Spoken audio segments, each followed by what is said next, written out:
Good afternoon and welcome everyone. Thank you for joining our session today. Today we'll be discussing how to best configure and leverage Amazon Business for public sector organizations. My name is Evan Hatfield and I head up our education and local government accounts team here in the UK.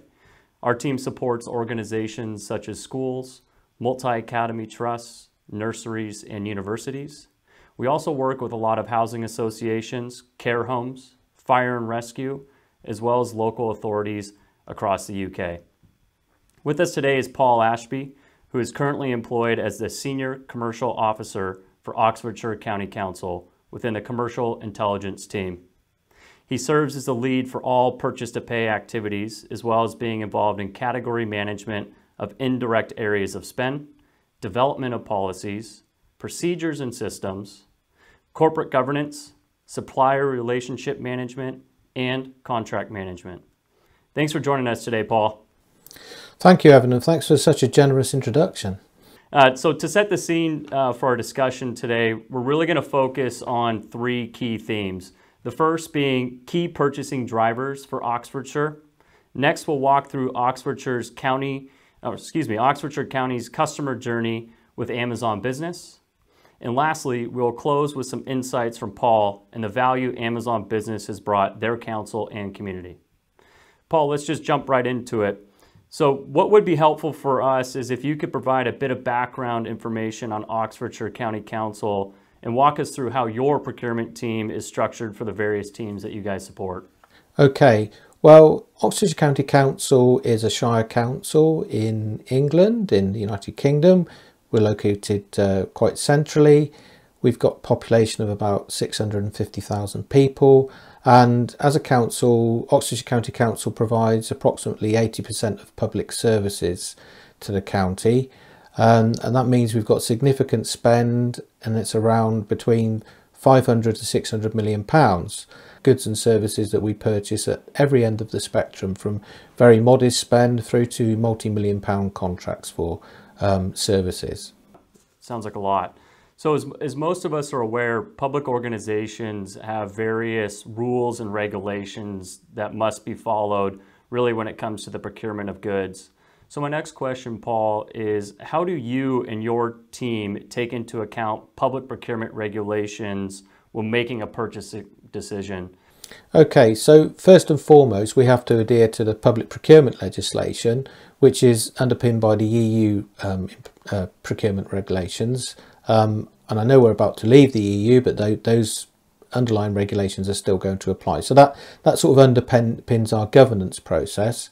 We also then have our own internal governance, whereby we've got thresholds for based on value, basically, of particular categories of spend. So the value of a contract, if it's a certain threshold, we would have to advertise that opportunity to give an opportunity for suppliers to apply. Beneath that, we ask for quotations, a certain number of quotations. But the thing that underpins all of our procurement is around transparency, fairness, and value for money. So that's what we find is critical for us. And as I say, we've got a whole range of internal governance to ensure that we work through that process. Gotcha. Perfect.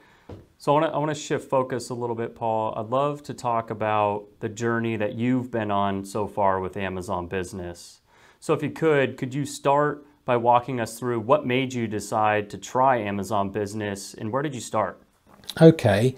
Well, I would say the main driver for implementing Amazon Business was around efficiency in our P2P process. So procure to pay, purchase to pay, whatever terminology you want to use. Despite being in an organisation who spends millions of pounds, what we find is there's an awful lot of inefficiency around our tail spend, which is the low value, high volume spend. In one or two areas where we might have a contract in place with a supplier and we've got catalogues on the system, which enables it to be easier for our buyers to undertake process. We also find there's an awful lot of inefficiency in the P2P process around multiple invoices for very low values. There's a whole process flow around raising a purchase order, goods receipting, invoicing, and quite frankly, that whole process probably costs more than some of those invoices in terms of value. So there are certain rounds of inefficiencies around that.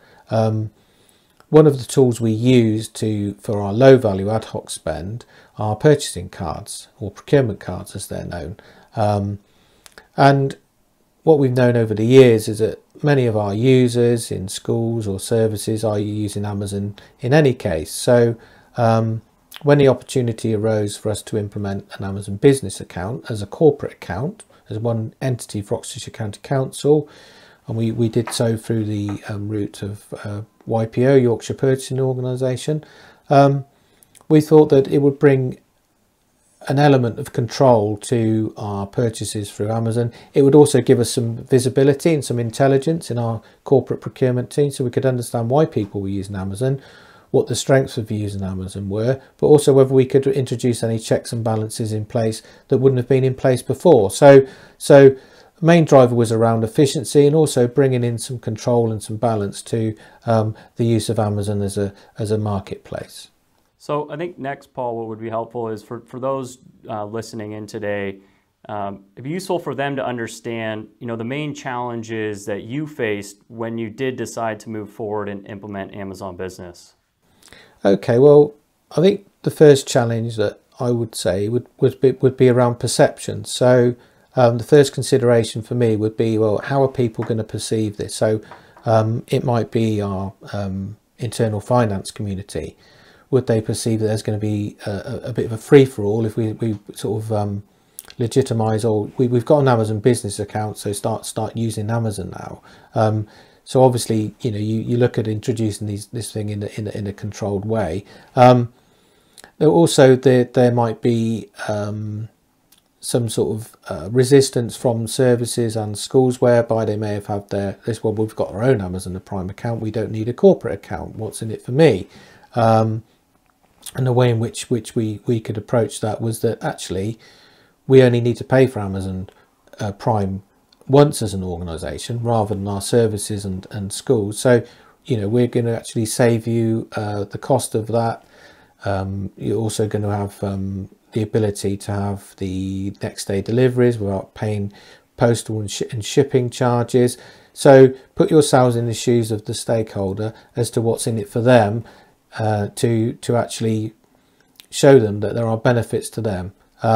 And obviously the main benefit for, say, the corporate finance community, or it might be your audit team or somebody else, is actually our procurement card holders are using Amazon at the moment. At the moment, we don't have any visibility or control over what's happening there. If we implement Amazon Business, we have a whole range of tools that give us visibility, gives us management information, and also enables us to put some checks and balances in place if we find that that's necessary. So you mentioned some of these tools and solutions within the business account that really have helped you guys so far get that visibility, get that control. When you opened or created your Amazon business account, how did you approach it? Did you guys lock everything down? Did you come in with an open mind and open up the marketplace to everyone? So it would just be helpful to understand what your approach was, and then any tools that you're using to help gain any additional insights about your buying population. Yeah, so if I wind it back first to when we first implemented procurement cards, we were very cautious. We locked them down quite tightly. We blocked a number of merchant categories because there was this sort of whole suspicion that people might be buying what they ought not to be buying through procurement cards, and there'd been negative publicity about procurement cards in those days in the media. Some of the newspapers have said all the frivolous spending by the public sector on credit cards, all those sorts of negativity. What we found though, by introducing it such a controlled way and restricted way, the tool wasn't working. It wasn't doing what people needed to fulfill their roles. So very early on, we realised that no, let's have this. Let's put our trust in our managers and employees. The managers are given the responsibility to manage their budgets. So part of that is that they ensure that those card holders in their teams are spending responsibly and that they are checking those purchases. So we gradually reduce those sorts of controls, and it's been much more successful since. So when it came to implementing Amazon Business, We didn't put any of the workflow controls in place at all, because I knew that those users were using Amazon, and I knew that most of the card holders are responsible. So it was a bit of a leap of faith, and that, sometimes you sat there in two minds. But no, let's introduce the tool. And the good thing about the tool is it's very flexible. So if early on you found that things weren't working as you wanted, you can put some controls and restrictions in place, such as workflows against particular categories of products and goods on the system. So I think there's the reassurance that if you want to put some controls in place, you're able to.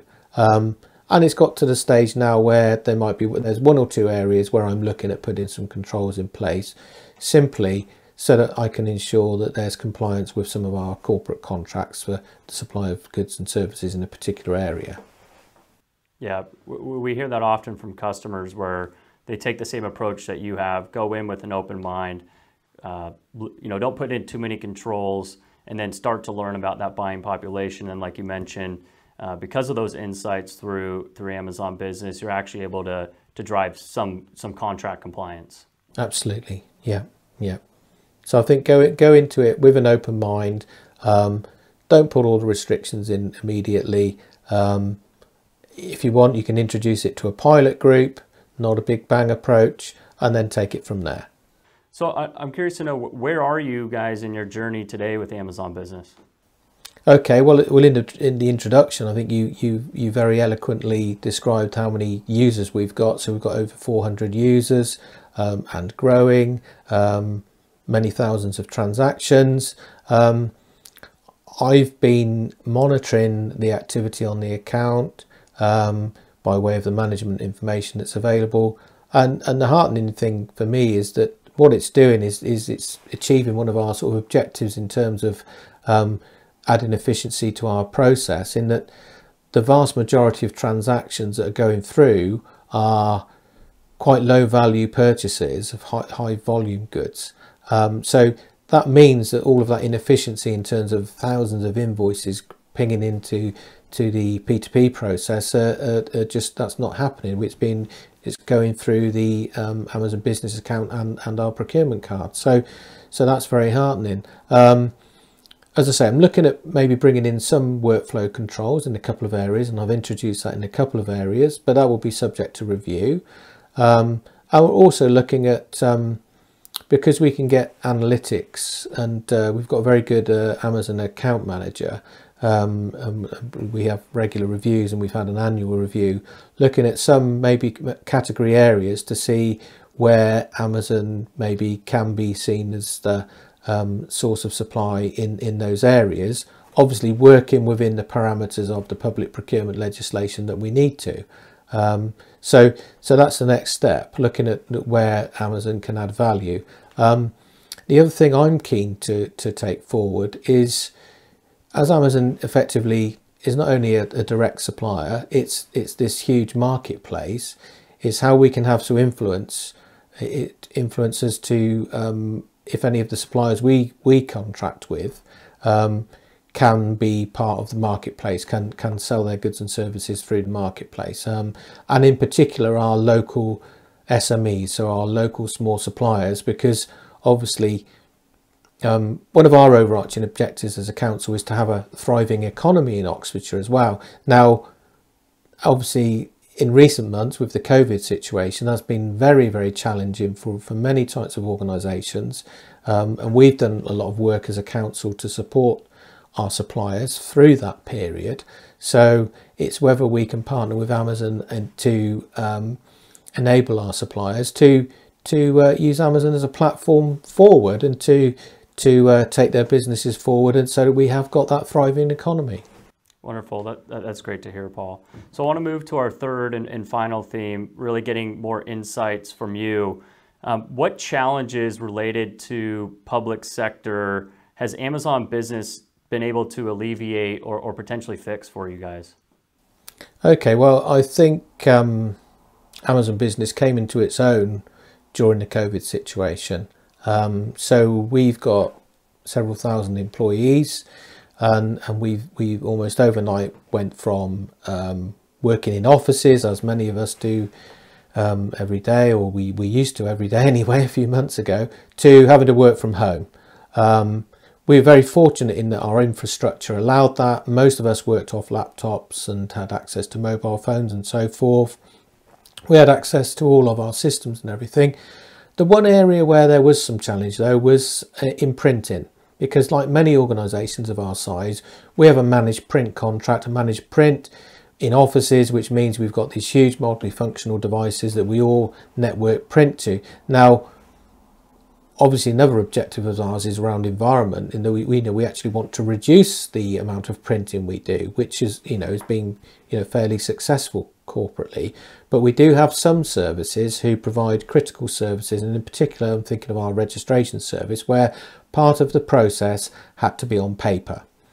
And what we found was that during the early stages of lockdown, our regular suppliers of printers were unable to fulfill our requirements for supplying printers to this essential group of staff who needed printers from home to enable them to carry on their service.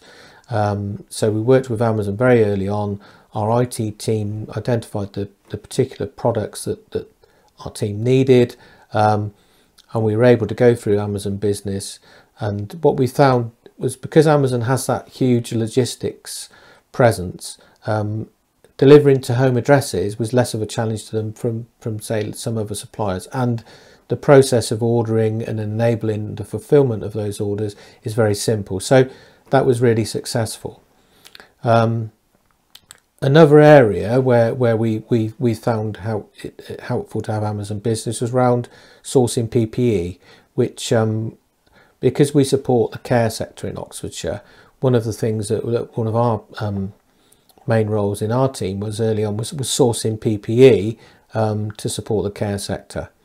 Amazon had a portal that had been put together for the NHS, which was restricted, but at one point they allowed their Amazon Business customers to have access to that portal. And whilst we haven't used it, it's not been an exclusive source of PPE by any means for us. It enabled us to have another channel we could use to source the essential PPE we needed as a supplier. And at the same time, we had the reassurance that Amazon had been through the due diligence in terms of the products on there, because it had been done in consultation with colleagues in the NHS. So that was another avenue that's been very helpful to us. That's great to hear. So I have two more questions for you, Paul, and then we'll wrap it up.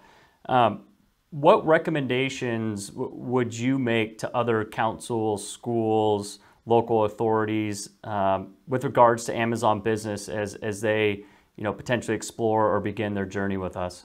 I think the first thing is try to have an understanding of who's using Amazon in your organisation and why they're using it.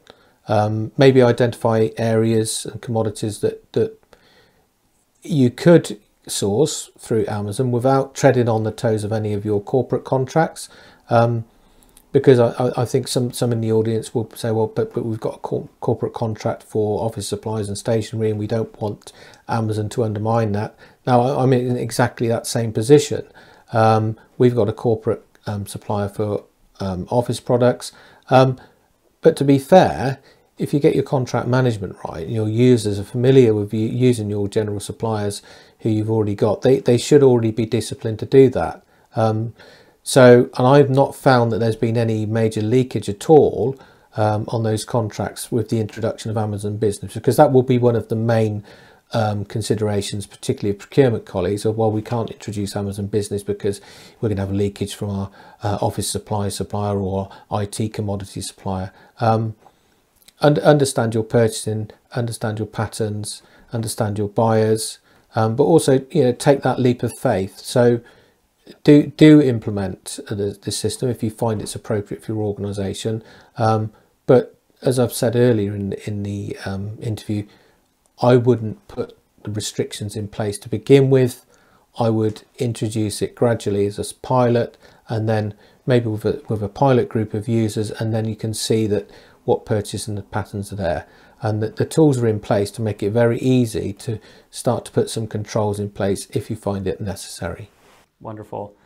Thanks a lot for that, Paul. I really appreciate your time today and sharing a lot of your insights, your journey with Amazon Business, and I'm really excited to see what we can do together in the future.